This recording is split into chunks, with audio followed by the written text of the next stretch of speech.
주의 뜻대로. 주의 뜻대로. 주님의 뜻대로라는 그런 신앙의 고백, 그런 마음의 결단이 오늘 저와 여러분의 삶 가운데 임하기를 간절히 소원합니다. 우리의 가정 주님의 뜻대로 되길 간절히 소원합니다. 이 나라, 이 민족 주님의 뜻대로 되길 간절히 소원합니다. 사람의 판단과 생각으로 되는 것이 아니라 하나님께서 뜻하신 바대로 주님의 뜻대로 되어지는 그런 역사가 우리의 삶과 우리의 가정과 이 나라, 이 민족 가운데 임하여지기를 주님 간절히 소원합니다. 사도 바울은 자신이 예루살렘으로 들어가게 되면 어떠한 일을 당하게 될 것이다 라는 것을 다 알고 있었습니다. 어떤 문제, 어떠한 위기 가운데 직면하게 될지 다 알고 있었다라는 것이죠. 그러나 그는 그의 사명의 발걸음을 멈추지 않았다라는 것을 우리 지난 시간까지 함께 살펴봤어요. 그것이 성령께서 사도 바울에게 원한 것임을 그 자신도 알고 있었기 때문이다 라는 것이죠. 비록 그를 사랑하는 사람들이 성령의 감동에 의해서 만류를 했을지라도 그는 결코 흔들리지 않은 견고한 말씀의 사람이었다. 흔들리지 않은 경건한 믿음의 사람이었다라고 성경은 말하고 있는 거죠. 지금 우리도요, 우리 당면한 여러 가지 문제가 있습니다. 우리 지금 처한 상황에서 성령께서 하시는 말씀과 성령의 감동으로 해야 될 일들 사이에서 갈등을 겪을 때가 있어요. 이번 일만 하더라도 그렇습니다. 저도 큰 갈등을 겪었어요. 기도했습니다. 성령을 구했습니다. 그리고 상의했어요. 우리 교회 중직들과 상의했습니다. 코로나19의 재확산을 막기 위해서 온 국민이 지금 다 열심으로 동참하고 있을 때 교회에 해야 할 역할이 무엇이냐라고 했을 때 사회적 책임을 통감하는 것 또한 교회의 역할이다 라고 결론 내렸습니다. 그래서 우리 교회는 31일까지의 모든 모임과 예배를 비대면으로 전환하는 그런 결정을 내렸어요. 결코 쉬운 일이 아니었습니다. 저는 이런 행정명령이 내려졌을 때 마음은 흔들리지 않았는데 성령이 하시는 말씀과 성령의 감동으로 되어져야 할 일들 사이에서 저도 점잖은 갈등을 겪었다라는 것이죠. 저는 그래서 기도했어요. 주님께서 원하시는 것이 무엇입니까? 주님, 주께서 이러한 상황 가운데 우리가 놓여져 있을 때 주님이 원하시는 게 무엇입니까? 마침내 결론은 주님의 마음을 품는 것이었고요. 주님의 마음을 품고 나서 보니까 성도들의 가정과 건강을 최우선으로 여기는 것이 바로 오늘 이 시간 우리가 해야 될 일이다라는 것이었습니다. 여러분, 비록 지금은 너무나도 힘들고 어려운 시기입니다. 그러나 주님이 원하시는 것, 우리 성도들을 통해서 세상의 빛과 소금이 되게 하신 하나님의 뜻을 따라 살아갈 수 있는 주님의 뜻대로 행하는 저와 여러분 되시기를 주님 간절히 소원합니다. 또 이 일들을 통해서 우리가 생각할 질문이 있어요. 우리가 사모해야 될 예배는 어떤 것입니까? 주님, 우리가 지금 흩어져 있습니다. 가정에서, 일터에서 극소수이지만 이제 예배를 드립니다. 예배 초소가 다 흩어져 버렸습니다. 예배당에서 예배를 드리지 못하는 그러한 시대적 상황 가운데 우리가 놓였습니다. 우리가 사모해야 될 예배는 어떤 것입니까? 예수님께서 그 제자들과 함께 갈릴리로 가시고자 할 때 지나친 마을이 하나 있었어요.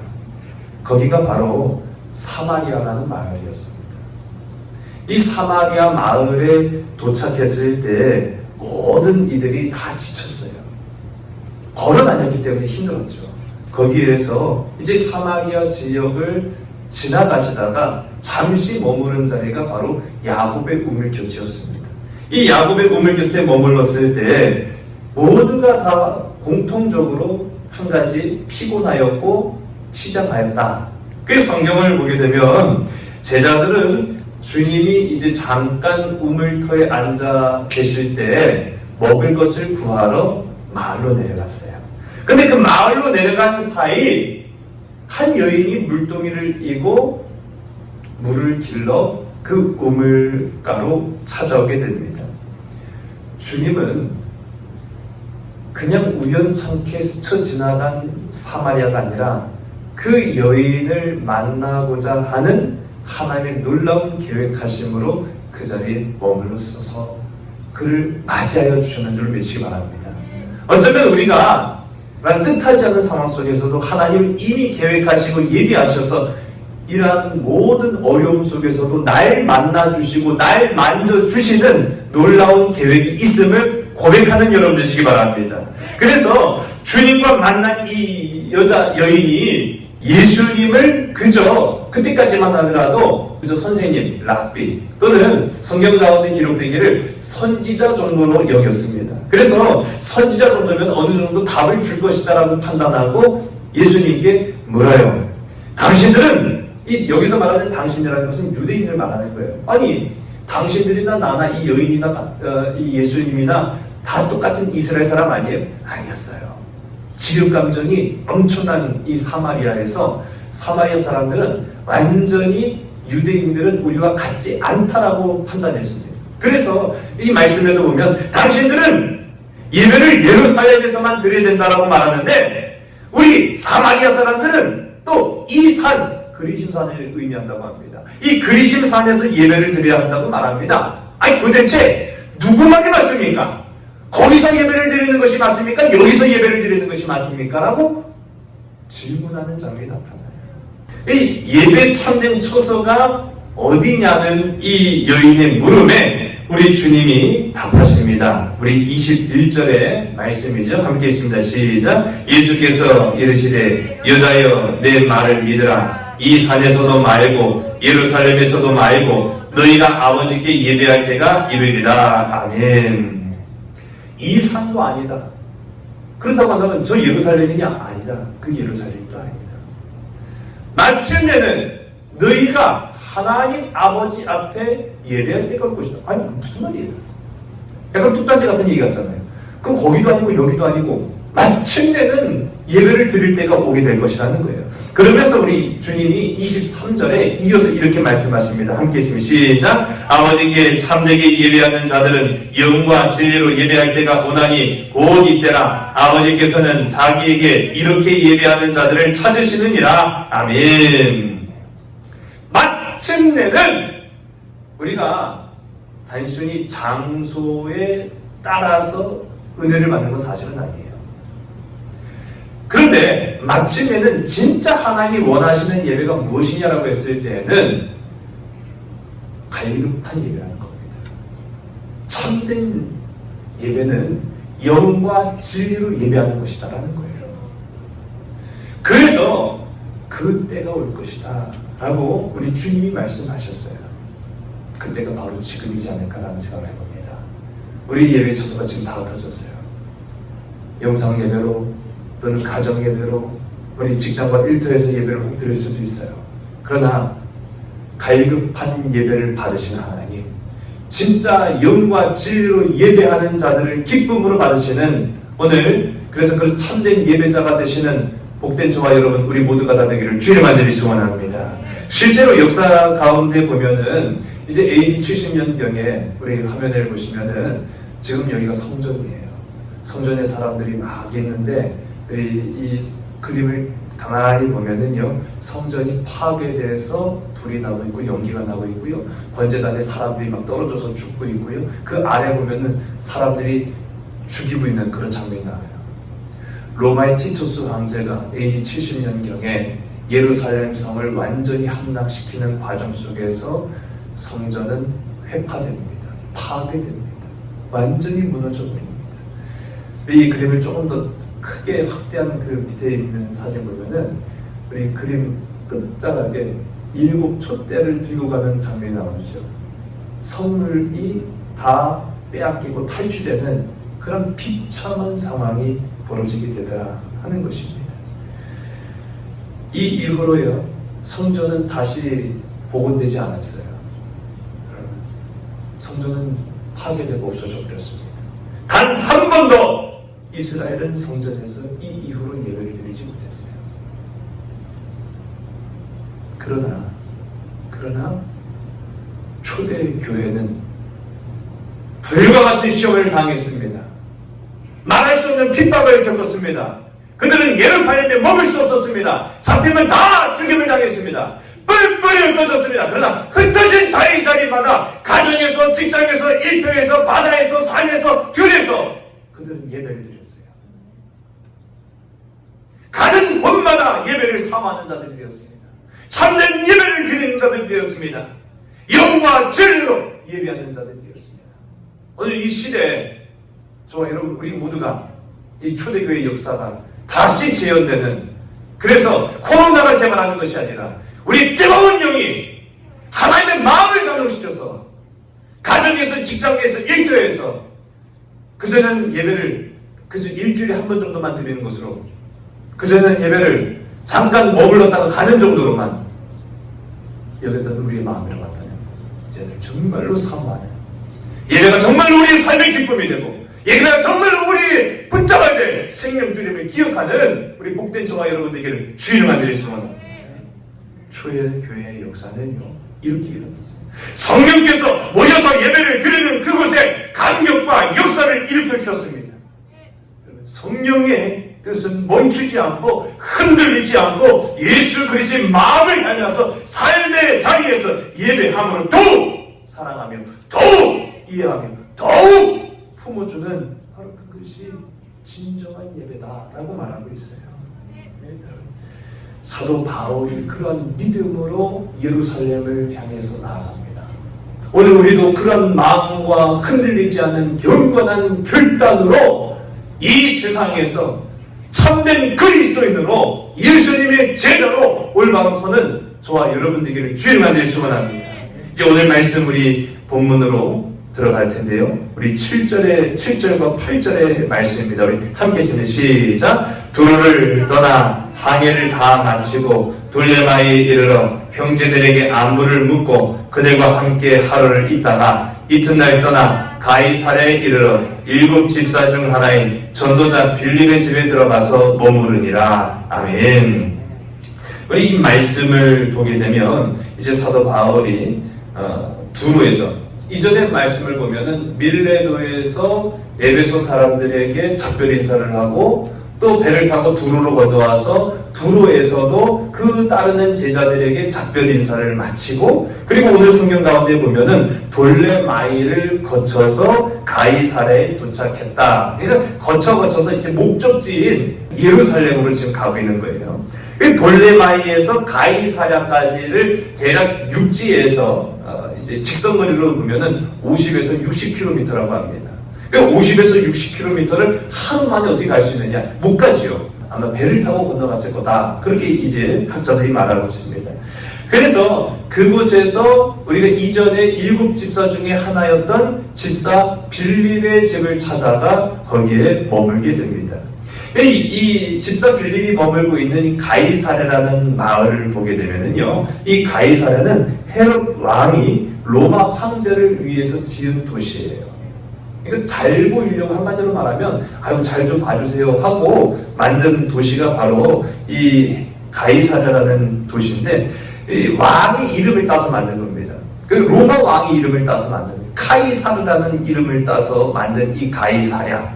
근데 이 도시가요 완전히 로마식 도시였어요. 그러니까 로마식 건축 양식과 로마식 이 문화를 가지고 있는 그 모든 건물들을 그런 식으로 만들었다라는 거예요.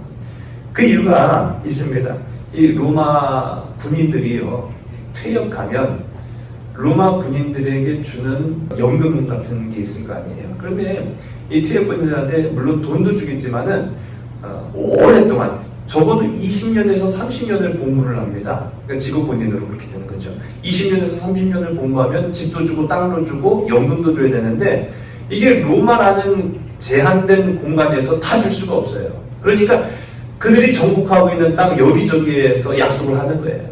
그 중에 하나가 바로 가이사랴예요. 가이사랴는 로마식으로 만든 까닭이 퇴역 군인들이 머무는 처소로 지어진 계획도시였다는 겁니다. 그러다 보니까 이 가이사랴는 이스라엘 안에 있으면서도 이스라엘이 아닌 것 같은 그런 도시예요. 그리고 이 가이사랴는 얼마나 많은 이방인들이 있는지 몰라요. 유대인들보다 이방인들의 숫자가 더 많을 정도로 이 이질적인 그런 마을이 바로 이 가이사랴였다. 이곳에 집사 빌립이 머물렀다는 거죠. 이제 우리가 이해가 되는 거예요. 왜 오늘 성경 가운데 보면은 빌립을 전도자라고 말했는지를 알 수 있는 대목입니다. 빌립은 이 이방인들의 마을과 같은 이 가이사랴에서 하나님의 복음, 예수 그리스도의 말씀을 전했던 사람이었다라는 것을 우리가 추측해 볼 수 있죠. 우리말 성경 가운데 보면은 7 집사 중 하나인이라고 말하고 있어요. 오늘 이제 화면에 보시면은 8절 가운데 보니까 성경에 7 집사 중 하나인, 우리 빌립 하면은 7 집사 중에 하나구나 대략 이렇게 추측할 수 있잖아요. 그런데 이 오늘 말씀의 원래 원문, 이 한글 성경이 아니라 원래 원문을 보면은 집사라는 말이 없습니다. 집사라는 말이 없고 전도자 빌립이라는 말만 기록이 되어 있어요. 이 집사라는 이 헬라어는 디아코노스입니다. 디아코노스라는 말 자체가 집사를 의미하는 거고요. 오늘날로 따지면 이제 목회자 정도가 되겠죠. 그런데 이 오늘 성경에 보면은 디아코노스라고 기록하지 않고 유앙겔리스테스라고 말하고 있어요. 유앙겔리스테스라는 말은 전도자, 복음을 전하는 사람, 그렇게 우리가 해석할 수 있거든요. 왜 이 빌립을 설명할 때 집사라고 표현하지 않고 이제 그 집사라는 말은 우리가 나중에 한글 성경을 번역하면서 집어넣은 거예요. 집어넣은 거고 원문을 보게 되면 왜 전도자 빌립이라고만 설명을 했느냐? 이 또한 그의 사명을 설명하기 위한 까닭입니다. 전에는 예루살렘 교회 아래서 12 사도들의 그런 동역을 위해 선발된 집사의 사명, 집사의 목적을 위해서 다른 막질했다라고 한다면 이제는 이 가이사랴라는 마을, 이방인들의 마을에 머물면서 복음을 전달하는 전도자로 변화되었다는 것입니다. 우리 집사 빌립의 근황을 좀 살펴볼까요? 우리가 옛날에는 잘 나가던 사람들 요즘 뭐 하나 하는 그런 궁금증을 갖고 있을 때가 있잖아요. 근데 집사 빌립이 또 그런 사람이기도 합니다. 집사 빌립이 한때는 성경 가운데 이제 우리가 사도행전 8장 말씀도 우리 지난 말씀에서 다 보았습니다만은 집사 빌립이 잘 나갔어요. 예. 얼마나 잘 나가는지 제가 잠깐은 말씀을 드리면은 스데반 집사의 사건이 있었습니다. 이 스데반 집사가 순교했잖아요. 스데반 집사의 사건 이후에 모든 사람들이 모든 사람이 다는 아니었습니다만은 많은 그리스도인들이 예루살렘 안에 머무를 수가 없었고 흩어져 떠날 수밖에 없었어요. 그때 한 사람이 바로 집사 빌립이었습니다. 집사 빌립도 떠났는데 유대인들의 발걸음이 거의 미치지 않는 사마리아로 향하게 된 것을 봅니다. 이 사마리아에 가서 보니까요, 이 사마리아는 완전히 개판 5분 전인 거예요. 뭔 개판 5분 전이냐? 영적인 개판 5분 전인 거예요. 그래서 거기에서 다시 집사 빌립이 말씀을 증거합니다. 예수 그리스도의 십자가의 복음을 말합니다. 선포합니다. 그래서 사마리아의 영적 대각성 운동이 일어나기 시작하는 거예요. 놀라운 정말로 변화, 그 사마리아 땅에 영적 변화들이 일어나는 것을 우리가 지난 시간 살펴보았고, 그 놀라운 변화가 쭉 하고 이 집사 빌립을 통해서 이루어졌느냐? 근데 성경은요, 놀랍게 그 잘 나가던 집사 빌립을 개미한마리 살기 어려운 광야로 내뭅니다. 만일 우리 같았으면, 저 같았으면은, 주님, 이렇게 지금 잘 되고 있는데, 물 들어왔을 때 노져든다고, 지금 이렇게 사마리아 사람들이 복음화되고, 성령을 받고, 이렇게 할 때, 10년이고, 20년이고, 여기에서 계속 우리가 복음을 전하면 안 되니까, 충분히 그럴 수 있었지 않을까. 근데, 그 어디에도 집사 빌립은 성령의 하시고자 하는 말씀에 하나님의 뜻에 불복하지 않고 순종함으로 광야로 갑니다. 그 광야에서 누구를 만났어요? 에티오피아의 국고를 맡은 고위 관리를 만났죠. 성경은 내시라고 말하고 있습니다. 우리 내시는 좀 하찮게 보는 그런 성향이 좀 있지만은요, 굉장히 고위공직자를 의미하는 거예요. 이 에디오피아의 국보를 맡은 대신에게 말씀을 풀어줍니다. 세례를 베풉니다.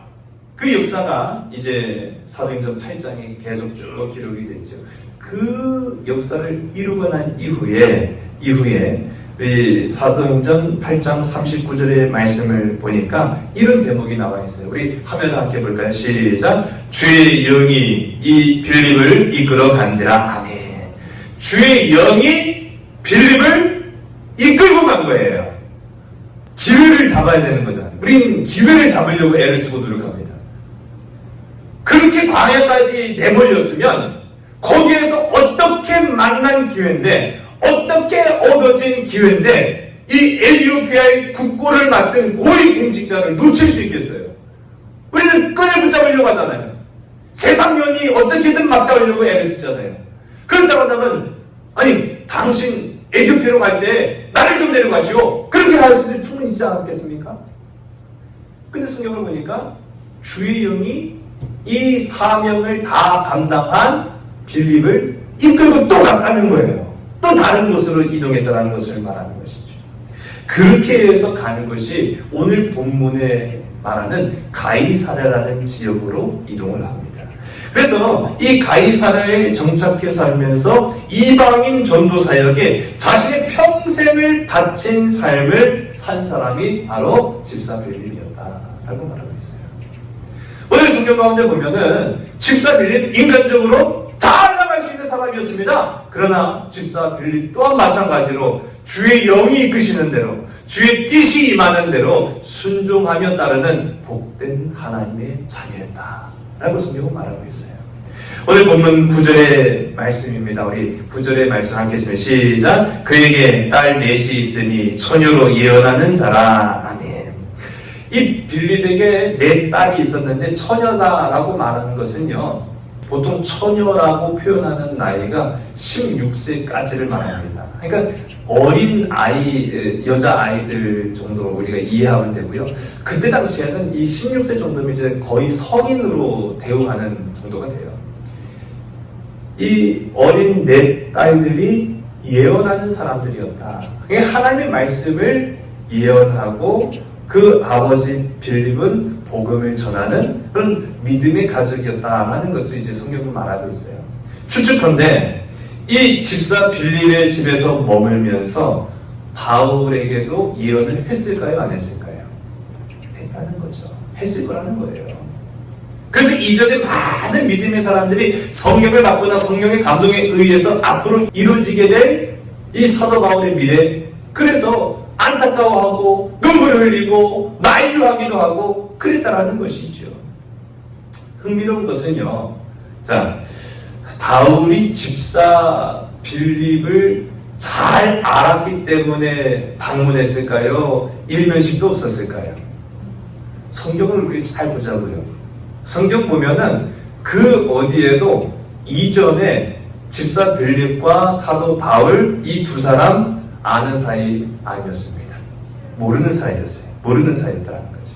그런데 이게 굉장히 민감한 관계일 수도 있어요. 왜 민감한 관계일 수도 있느냐라고 하면은, 빌립이라는 사람은, 집사 빌립, 전도자 빌립이라고 하는 사람은 이전에 순교했던 스데반과 아는 사람이었을까요? 모르는 사람이었을까요? 아는 사람이었어요. 아니, 예루살렘 교회에서 선발된 인원이었어요. 같은 교회에 믿음의 동역자들이었어요. 어찌 보면 한 동네 막역한 친구 사이였을 수도 있어요. 그 한마디로 말하면 스데반과 빌립은 잘 아는 사람이었습니다. 그런데 그 스데반이 순교하는데 일주했던 사람 누구였습니까? 바울이죠. 어떻게 보면 큰 감정의 앙금이 있는 관계일 수도 있었다라고 말하는 겁니다. 이 연대로 보게 되면은 지금 스데반 집사의 순교 사건이 이루어진 지가 한 20년이 흘러간 상황이에요. 물론 강산이 10년이면 강산도 변한다고 두 번이나 변하는 20년의 세월이라고 하지만은 그거 잊을 수 있었을까요? 자기 친구였고 믿음의 동역자였고 하나님의 일을 잘 감당하였던 그리스도의 일꾼 스데반이 돌에 맞아 죽는 그 사건 가운데 앞장섰던 사도 바울, 이 집사 빌립이 잊었을까요? 아니요, 잊지 못했을 거예요. 저 같아도 잊지 못했을 거예요. 그런 어떻게 보면은 예측 불가능한 이런 관계인데 20년이 지나서 이제 이 두 사람이 50대 중반으로 접어듭니다. 근데 오늘 말씀 보니까 일면식도 없었던 이 사도 바울이 예루살렘을 향해서 가는 가운데 가이사라에 들렸고, 가이사라에 들렸을 때 전도자 이 빌립의 집에 머무는 그런 관계가 되었다라는 거예요. 여러분, 이게 놀라운 은혜입니다. 그리스도의 사랑과 용서의 십자가 아래서 같은 길을 걸으며 지금 이들은 한 집에 머물러 있습니다. 그리스도의 사랑으로 극복할 수 없는 문제는 없다라는 사실을 기억하시기 바랍니다. 오늘 여러분의 삶에 건강, 진로, 직장, 질병의 모든 문제를 예수 그리스도의 사랑으로 극복해 나가시는 우리 복되고 아름다운 우리 믿음의 지체들이 다 되시기를 주의 이름 간절히 소원합니다. 그렇게 앙숙이 될 수도 있었고 원수가 될 수도 있었고 감정이 풀리지 않은 관계일 수도 있었지만 십자가의 사랑 안에서 오늘 함께 머물면서 그 믿음의 길을 같이 걸어가는 두 사람을 보게 되는 것이죠. 우리 10절과 우리 11절의 말씀을 함께 보면 시작. 여러 날 머물러 있더니 아가보라 하는 한 선지자가 유대로부터 내려와 우리에게 와서 바울의 띠를 가져다가 자기 수족을 잡아매고 말하기를 성령이 말씀하시되 예루살렘에서 유대인들이 이같이 이 띠 임자를 결박하여 이방인의 손에 넘겨주리라 하거늘. 아멘. 우리 10절과 11절의 말씀 보니까 유대로부터 내려온 한 아가보라고 하는 선지자가 있었다.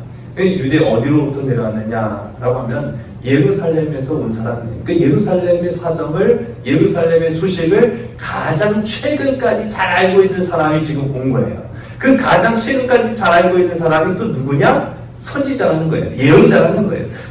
이 아가보가 이 사도 바울의 띠를 가지고 보여줍니다. 보여주면서 성령께서 어떻게 이제 이 사도 바울을 통해서 직접 보여주는데 보니까 다 이렇게 사도 바울을 결박해서 꽉꽉 묶어서 이방인들의 손에 넘겨줄 것이다. 여기서 말하는 이방인들이 누구예요? 로마 군인들한테 넘겨주게 된다는 거예요. 그러면 꽁꽁 묶여서 로마 군인들의 손에 넘겨지는 사람은 뭐밖에 없어요? 사형수밖에 없는 거예요. 사형수밖에. 죽게 된다는 얘기죠. 죽을 수도 있다는 겁니다. 이 말을 듣고 많은 사람들이 이제 12절의 말씀입니다. 우리 이렇게 고백합니다. 시작. 우리가 그 말을 듣고 그곳 사람들과 더불어 바울에게 예루살렘으로 올라가지 말라 보나니. 아멘. 올라가지 마십시오. 이렇게 가면 큰일 납니다. 걱정하고 염려하고 만류하고 있어요. 그럼 참 어려운 상황입니다.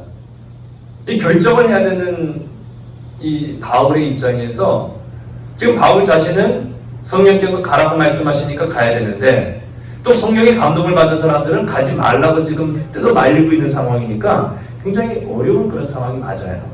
그때 사도 바울이 이제 13절에 말하고 있습니다. 시작. 바울이 대답하되 여러분이 어찌하여 울어 내 마음을 상하게 하느냐. 나는 주 예수의 이름을 위하여 결박당할 뿐 아니라 예루살렘에서 죽을 것도 각오하였노라 하니. 아멘.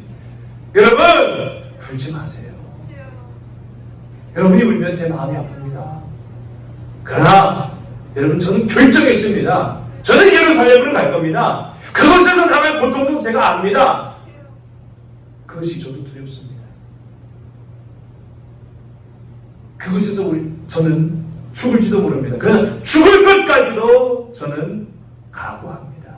라고 고백을 하는 거예요. 여러분 어떻게 생각하십니까? 예수 그리스도께서 십자가에 죽으셨습니다. 끝났습니다. 우리 이전 성경에도 보면은 엠마오로 가는 제자들, 그들도 예수님을 따르는 제자들이었다라고 말하고 있잖아요. 근데 왜 그들이 예루살렘을 떠나 엠마오로 향하고 있습니까? 절망 때문에 그렇게 된 거예요. 낙심 때문에 그렇게 된 거예요.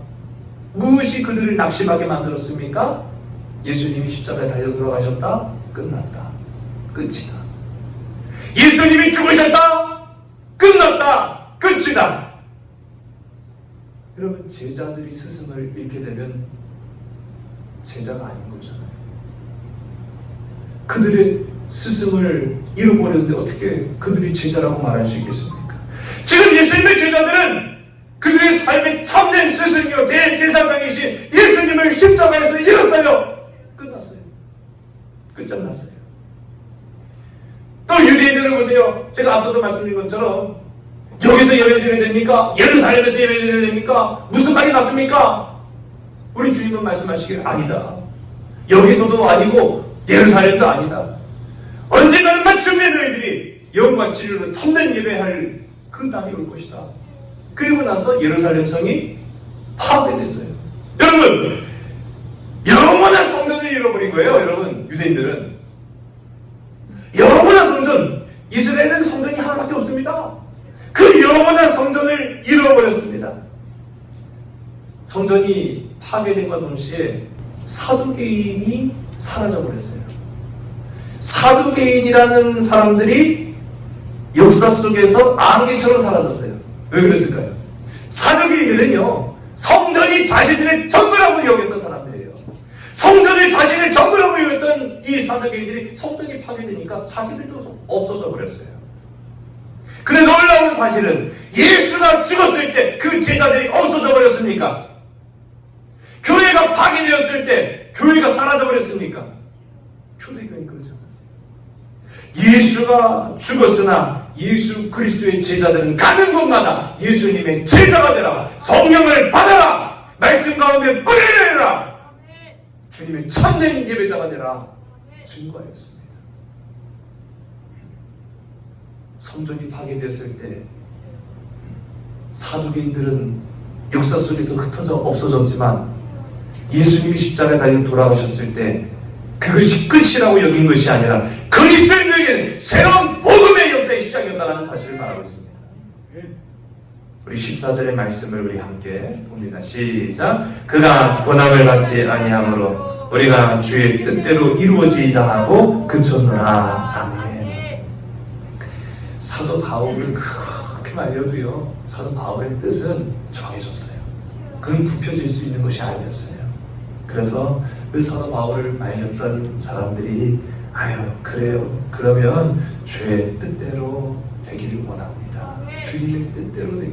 그것이 사도 바울 선생님의 뜻이 아니라 사도 바울 선생님이 성령의 그런 능력으로 성령께서 주신 말씀으로 이루어진 결정이라고 한다면 그렇게 될 줄을 믿습니다 라고 말하는 거예요. 우리 고백해볼까요? 주의 뜻대로.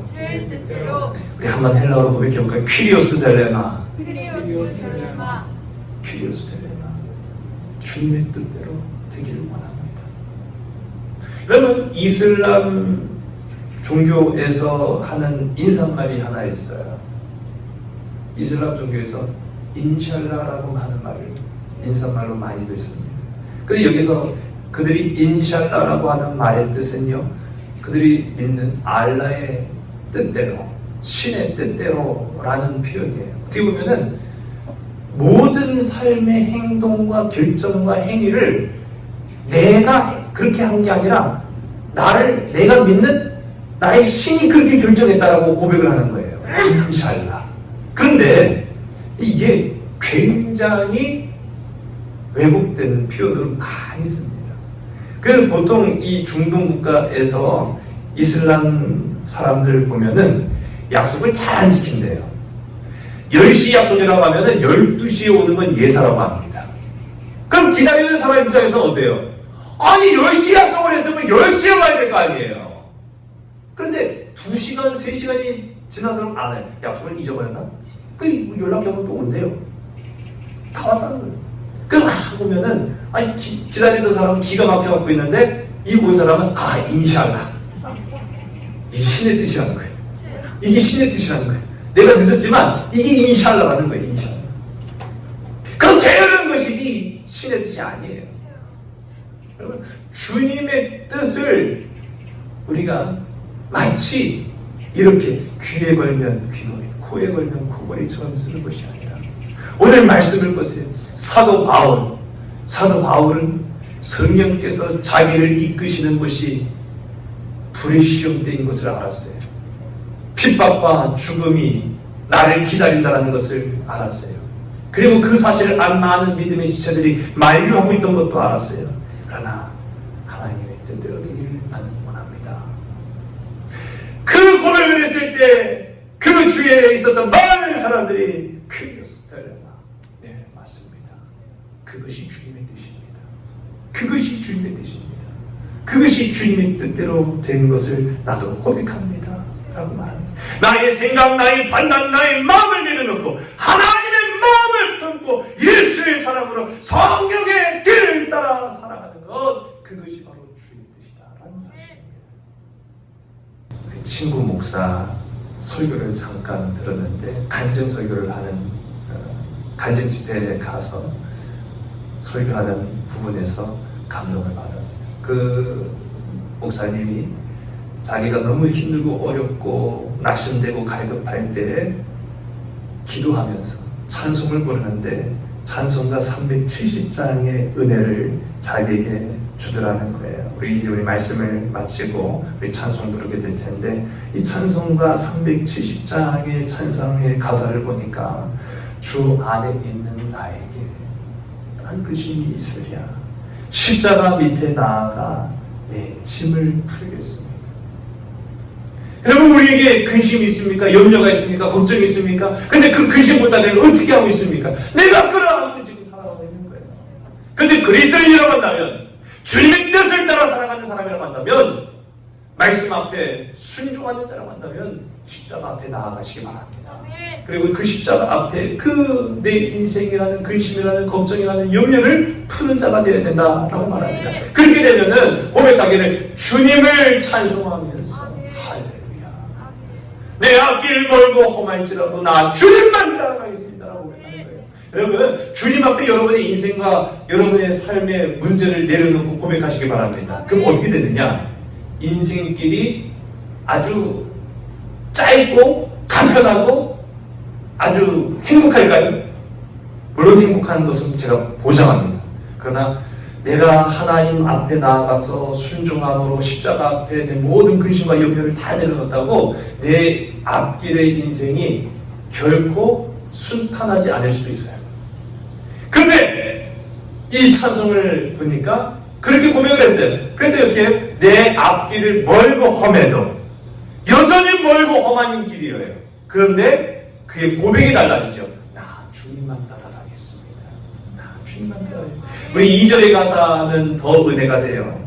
그 두려움이 변하여 내 기도가 되었고 전날의 한숨이 변하여 내 노래가 되었습니다. 여러분, 두려움이 변하게 될 줄 믿습니다.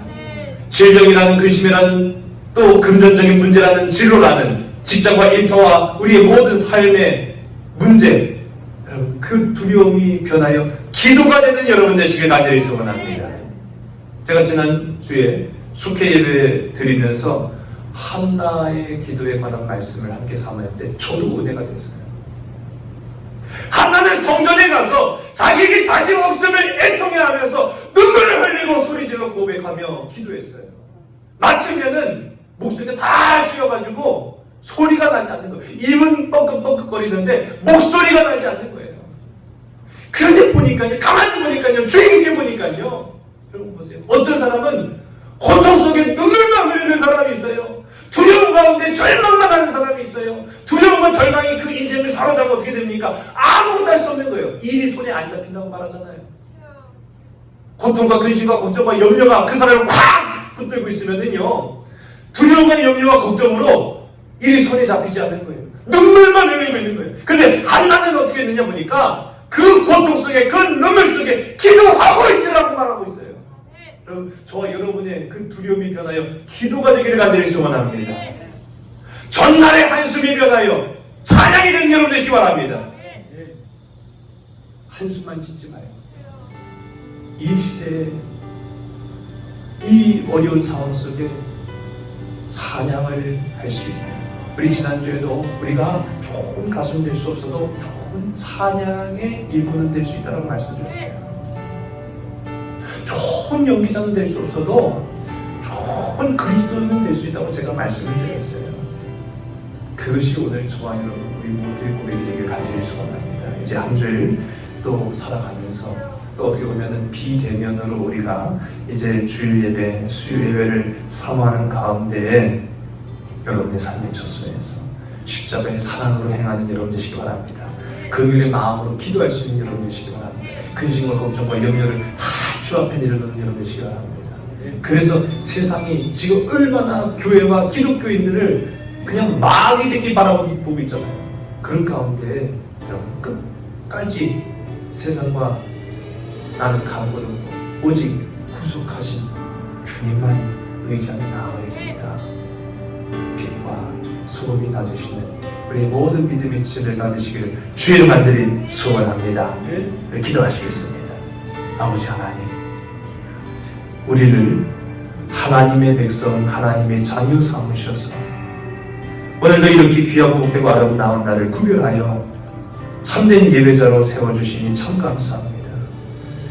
우리가 지금 직면하고 있는 이 어려움의 시기, 발버둥 치고 애를 쓰고 눈물을 흘린다고 해서 해결되는 것이 아님을 고백합니다. 그러나 오늘 이 시간 우리가 할 수 있는 것 한 가지, 주님의 뜻을 알고 살아가는 것입니다. 주님의 말씀에 순종하며 살아가는 것입니다. 주님의 뜻하신 일로 우리가 행하며 살아가는 것입니다. 아버지 하나님, 이 어지러운 시대에 하나님 우리를 이 땅 가운데 사명자로 부르셨고 보내셨음을 기억하여서 사도 바울처럼 견고하여 흔들리지 않고 믿음 가운데 전례 삶, 우리 일터, 우리 가정 속에서 예수 그리스도의 십자가 사랑으로 살아가게 하여 주시옵소서. 금요일의 마음으로 기도하게 하여 주시옵소서. 나의 생각, 나의 판단, 나의 마음을 내려놓고 그리스도 내 마음, 주님의 뜻을 먼저 구하는 주의 자녀들 되게 하여 주시옵소서. 고통당하는 많은 사람들이 있습니다. 질병으로 인하여 고통당하는 자들도 있고 그 일을 막기 위해서 불철주야 애쓰는 이들도 있습니다. 주님 보호하여 주시옵소서. 주님 고쳐 주시옵소서. 물질의 연약함으로 인하여 낙심한 자들이 있습니다. 그러나 그들의 두려움이 변하여 기도가 되게 하여 주시옵소서. 그들의 한숨이 변하여 찬양이 되게 하여 주시옵소서. 인생이 앞이 멀고 험할지라도 이제는 나 혼자만 가는 것이 아니라 나와 함께 하시는 주님과 동행할 수 있는 주의 자녀들 되게 인도하여 주시옵소서. 우리 모든 믿음의 각 가정과 심령 가운데 함께하여 주시기를 간절히 소원하오며 사랑 많으신 예수 그리스도 이름으로 감사하며 간절히 기도드려 싸움나이다. 아멘.